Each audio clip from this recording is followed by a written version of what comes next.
जल्द आने वाला है बिहार बोर्ड मैट्रिक परीक्षा का परिणाम और अंतिम चरण की तैयारी में जो टॉपर सत्यापन की प्रक्रिया हो रही है उसमें आप लोगों का जो डाउट है कि जिन लोगों का टॉपर वेरिफिकेशन का कॉल आ गया है, अब टॉपर वेरिफिकेशन का जो पूरा प्रोसेस है उसको हमें डेप्थ में समझना है और इसमें सवाल किस तरीके से और कैसे पूछे जाएंगे और इस पे आपके रैंक लाने पर जो इफेक्ट पड़ता भी है या नहीं पड़ता, इससे इस पर भी बात करेंगे। साथ ही साथ हम ये भी बात करेंगे कि आपका कितना ऑब्जेक्टिव गलत हो गया है जिससे आपका कॉल नहीं आ पा रहा है या फिर क्या रिस्क रहने वाला है कट ऑफ को लेकर।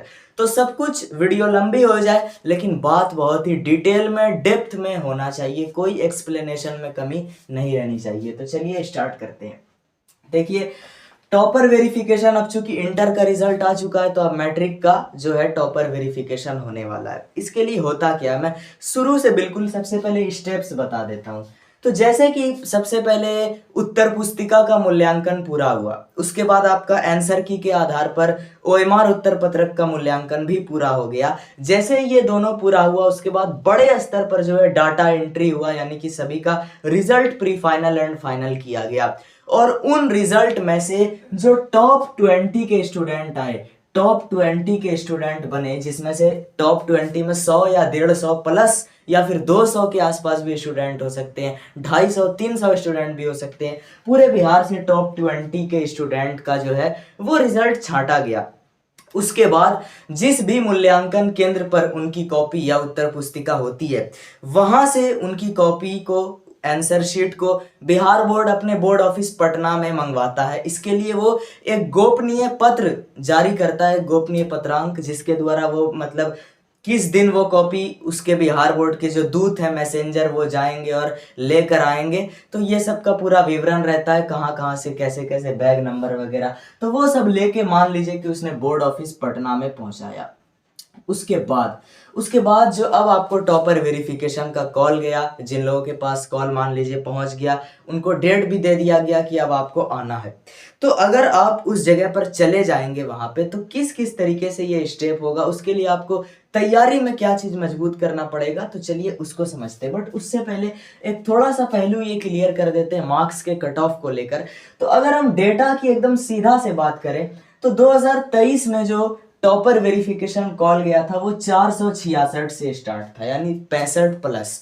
और जैसे ही साल बदला यानी 2024 आया तो यही नंबर हो गया 469, यानी कि 468 प्लस का कॉल गया। और जैसे ही 2025 का साल आया तो ये नंबर हो गया 472, यानी हर साल 3-3 नंबर बढ़ रहा है। बट ये सिर्फ कोई फिक्स तो है नहीं, कोई नियत मान तो है नहीं, तो डिपेंड करता है स्टूडेंट के टैलेंट पर, कंपटीशन पर एंड पेपर के लेवल पर। तो उस हिसाब से मैं एक जनरल बात बता देता हूँ, 470 से 475 नंबर के बीच के कट ऑफ इस बार आप लोग 26 में एक्सपेक्ट कर सकते हैं टॉपर वेरिफिकेशन के लिए, ठीक है। और ऑब्जेक्टिव में देखिए, सबसे पहले जिनका 230 में 230 सही है, बहुत बहुत बधाई, बहुत बेहतरीन। 2 गलत है, 3 गलत है, 4 गलत तक भी कुछ कुछ चल सकता है। बट अगर आपका बहुत, जैसे कि 6 गलत है, 8 गलत है, तो ये बहुत बड़ा रिस्क है। ये मान लीजिए कि इससे आपका बहुत कुछ, क्योंकि फिर सब्जेक्टिव में भी मार्क्स कटते हैं। अगर ऑब्जेक्टिव ही 7-8 गलत हो गया तो फिर सब्जेक्टिव में भी गया। इस हिसाब से ऐसा ना हो कि आप कट ऑफ से बाहर हो जाए। तो कुल मिला के आपको ये देखना है कि 475 हम हिट कर पा रहे हैं या नहीं, अगर अपने हिसाब से आप जोड़ें तो बस उसी हिसाब से आपको अपना उम्मीद रखना है। तो चलिए, ये भी अब मैंने बता दिया, तो अब स्टार्ट कर देते हैं हम लोग टॉपर वेरिफिकेशन के बारे में। फर्स्ट डाउट जो मैं आपका क्लियर करना चाहता हूं कि वो ये अपने मन से डर आपको निकाल लेना चाहिए कि वहां पर इंटरव्यू लिया जाएगा। इंटरव्यू बोले थे जैसे कि कॉम्पिटिटिव एग्जाम, सिविल सर्विसेज के एग्जाम का एक प्रोसेस होता है कि एग्जाम आपने दिया, फिर आपका इंटरव्यू होगा, फिर इंटरव्यू के हिसाब से आपको उसके ग्रेस या मार्क्स दिए जाएंगे, उस हिसाब से आपकी सिलेक्शन लिस्ट बनेगी। ऐसा कुछ भी बिहार बोर्ड के टॉपर वेरिफिकेशन का सिस्टम नहीं है, ठीक है। ये जो साक्षात्कार होता है ये एक वेरिफिकेशन मात्र है, मात्र एक वेरिफिकेशन है। और इसमें क्या होता है ये आपको खुद क्लियर हो जाएगा। तो जो अलग अलग सिविल सर्विस एग्जाम का इंटरव्यू है उसमें आपके पूरे सिलेबस में से कहीं पर से भी कभी कभी कुछ जनरल चीजें, आउट ऑफ सिलेबस चीजें भी पूछ दी जाती है, कुछ भी पूछा जा सकता है। तो ये उसका इंटरव्यू का पार्ट है, वो अलग है, उसके लिए अलग मार्क्स की व्यवस्था होती है। बट ये जो बिहार बोर्ड टॉपर वेरिफिकेशन करता है, इसमें 500 वाले मार्क्स में कोई भी डिफरेंस का कोई गुंजाइश नहीं है कि इसमें आपको फिर से जो है मार्क्स उसका अलग से दिया जाएगा या कुछ भी होगा। जनरली जितना भी मैंने एनालाइज किया है अलग अलग फीडबैक के माध्यम से, तो एक ही बात पता चली है कि जो कॉपी चेक कर दिया गया एग्जामिनर के द्वारा, वो नियत हो गया, वो रूढ़ हो गया, वो नहीं बदलता। टॉपर वेरिफिकेशन में जो एक्सपर्ट बैठे होते हैं वो भी बस वही कॉपी को देख देख के खाली वेरीफाई करते हैं कि इसमें जो लिखा है वो बच्चा बोल पा रहा है या नहीं इंटरव्यू में। वो ज़्यादा छेड़छाड़ कुछ नहीं करते मार्क्स के साथ आपके। तो ये डाउट भी क्लियर रखना है आपको। दूसरी चीज़ कि अब होगा क्या, तो मैं एक एक करके स्टेप बता देता हूँ। जैसे कि पहले मैंने क्लियर कर दिया कि ये कोई फुल इंटरव्यू नहीं बल्कि मात्र एक वेरिफिकेशन है, और उनका मकसद बस इतना सा जांचना है कि वो जो एग्जाम में आपने लिखा वो लिख कर जो आपको मेधावी सूची में लिया गया, क्या आप वास्तविक मेधा है, यानी सच में आप टॉपर हैं भी या नहीं है, कोई फ्रॉड तो नहीं, आप ही ने लिखा है या नहीं, बस इसी बात को वेरीफाई करना होता है, बाकी कुछ भी नहीं। ठीक है, तो उसके लिए सबसे पहले जैसे आप इंटर करेंगे कुछ प्रोसेस होगा, टोकन हो सकता है, कुछ भी हो सकता है आपका। उसके बाद कुछ डिटेल्स वगैरह ली जा सकती है। फिर आपको मे बी कैमरा के सामने जो है एक शॉर्ट इंट्रोडक्शन देने को बोला जा सकता है। उसके बाद आप चले जाएंगे एक्सपर्ट के वहां पर, जो पैनल पर, बोले तो कोई डिजिटल पैनल नहीं बल्कि एक पूरा टेबल टाइप का। ठीक है, इस तरीके से मैं स्ट्रक्चर बना देता हूँ, लगभग इस तरीके का। ठीक है, यहाँ पर चेयर लगा होगा, मान लीजिए हर सब्जेक्ट के टीचर का, एक लंबा गोल सा टेबल, और मे बी उसके सामने आपको बैठना पड़े। ठीक है, तो जब आप इस तरह से बैठेंगे आपको राइटिंग मैच उम्मीद है जरूर करवाया जाता है। अगर अच्छा रैंक है तो राइटिंग मैच जरूर।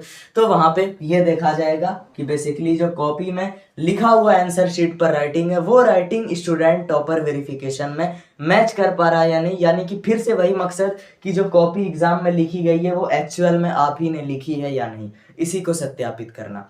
तो थोड़ा सा जिनका कॉल आ गया है, खूब जब इतना मेहनत किया है तो अभी 1-2 घंटा और मेहनत करके अपनी राइटिंग को बिल्कुल उसी के करीब कर लें जो आपने एग्जाम में, जैसा एग्जाम हॉल में लिखा था, यानी राइटिंग सुधार लें। अब तक अगर हल्का सा भी डगमगाया है या नहीं भी डगमगाया, फिर भी 1-2 पेज प्रैक्टिस कर लें।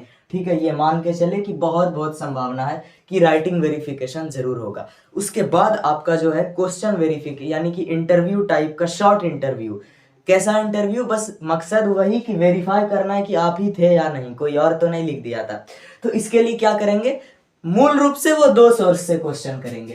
पहला, जो आपने एग्जाम में अपना आंसर शीट लिखा, आंसर शीट बोले तो कि एग्जाम में मान लो 12 को, ये चलिए 8 क्वेश्चन आए फिजिक्स के, 8 क्वेश्चन, आपने उस 8 में से कोई 4 अटेम्प्ट किया, तो 80 to 90% चांस ये है कि वो आपसे उसी 4 में से कोई भी क्वेश्चन पूछे, जो आपने लिखा वही आपसे पूछे, ताकि उनका वो मकसद क्लियर हो जाए कि मुझे बस वेरीफाई करना है कि यही बच्चा लिखने वाला था या नहीं। क्लियर है। दूसरा चीज, वो जो आपके पेपर में 2026 में क्वेश्चन आया उससे पूछेंगे। ठीक है, 2 ही चांस है, एक तो आपने जो अटेम्प्ट किया उससे पूछें जिसकी प्रोबेबिलिटी सबसे हाई है, और दूसरा ये भी हो सकता है कि आपने अटेम्प्ट नहीं किया लेकिन चूंकि वो 2026 के क्वेश्चन पेपर में था तो उससे भी आपका सवाल बन सकता है। और बहुत ही ये 2 जो है सबसे पॉपुलर, सबसे मेन सोर्स है जिससे आपका सवाल आएगा। तो आपको एक बार वहां इंटरव्यू यानी टॉपर वेरिफिकेशन में जाने से पहले आपको अपना पेपर 26 का उल्टा कर देखना है, सारे सब्जेक्ट का, कि आप इस पेपर के हर क्वेश्चन को अच्छे से कम उस पर कमांड आपकी होनी चाहिए, और जो आपने आंसर लिखा तो उसको तो आपको कंप्लीटली याद रखना है, बिल्कुल भी बिना हिचकिचाहट के बोल देना है, बस इतने से पर कमांड कर लो।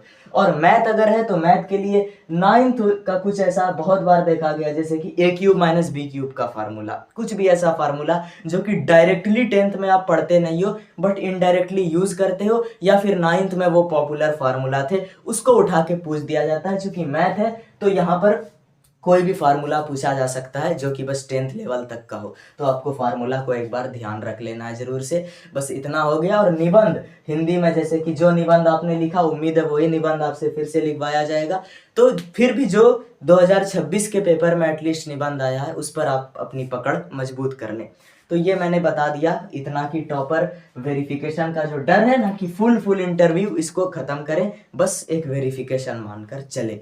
तो अभी तक हमने क्लियर किया कट ऑफ आपका कितना कट ऑफ रहेगा, ऑब्जेक्टिव का, रिस्क का, और फिर टॉपर वेरिफिकेशन का जिनका कॉल आया तो वहाँ पर के पूरे इसका। तो अब इन सब के बाद जिन लोगों का भी टॉपर वेरिफिकेशन में कॉल आ गया है, जो आप लोगों को जितना हो सके उतना कमेंट कर दें, या फिर जो डिस्क्रिप्शन में या पिन कमेंट में एक फॉर्म का लिंक यदि आपको मिल जाएगा, हो सकता है मैं बनाकर डाल दूँ, तो उस फॉर्म को ज़रूर फिल कर दें। बस देखते हैं इस बार कितना रैंक में, चूँकि जिनका कॉल काफ़ी शुरू में आया है, उम्मीद है कि आपका रैंक बहुत अच्छा है। और हाँ, एक लास्ट डाउट जो मैंने बोला था कि क्या टॉपर वेरिफिकेशन में रैंक छंटने से कुछ इफेक्ट पड़ता है, तो मैंने सुना तो ऐसा बहुत है, लेकिन मैंने पर्सनल जो फीडबैक लिया, यहाँ तक कि पिछले बार पिछले बार इंटरमीडिएट आर्ट्स के जो रैंक 1 पूरे बिहार में थे, वो खुद पहले मेरी वीडियो देख के बहुत कमेंट किया है उन्होंने मेरी वीडियो पे, अभी भी उनके कमेंट है, और उनसे खुद मैंने पर्सनली भी बात किया है। तो जो मुझे वो फीडबैक पक्का पता चला वो ये कि जो नंबर उन्होंने अपनी कॉपी पर लिखा देखा था, लगभग बहुत 99.9 या कह लो 100% मान लो कि वही एग्जैक्ट उनका रिजल्ट आया। यानी टॉपर वेरिफिकेशन में जो ये आपका डर होता है कि वहां पर नंबर काट देंगे या कुछ कर देंगे, इस डर को भी एकदम आज ही निकाल के फेंक दीजिए और एकदम याद कर लीजिए कि उनका मकसद क्या है। बस आपको वेरीफाई करना कि ये जो बच्चा कॉपी लिखा है वो आप ही हैं या कोई और है, बस इतना सा। वो लोग नंबर में काट छाट कुछ इधर उधर नहीं करते। एक तरीके से तो मान लो कि आपका रैंक और रिजल्ट फिक्स हो चुका होता है, वो कोई ऐसा नहीं। मैं बहुत सुना था कि टॉपर वेरिफिकेशन में जाने के बाद रैंक छटेगा, घटेगा, बढ़ेगा, तो मैं बोलता हूँ, इसका मैं खंडन करता हूँ, ऐसा कुछ भी नहीं है। जो रिजल्ट, जो कॉपी चेक हो गई, जो बन गया, बिल्कुल 99% चांस है कि वही आपका रैंक बिल्कुल नियत हो चुका है, फिक्स हो चुका है, एकदम रूढ़ हो चुका है, वो नहीं चेंज होगा। बस वो आपको वेरीफाई करेंगे, वेरिफिकेशन सही रहा तो वही रैंक आपको मिल जाएगी, बात खत्म। तो चलिए, इस वीडियो में इतना ही। कैसा लगा वीडियो एकदम कमेंट में फीडबैक भर दीजिएगा। धन्यवाद।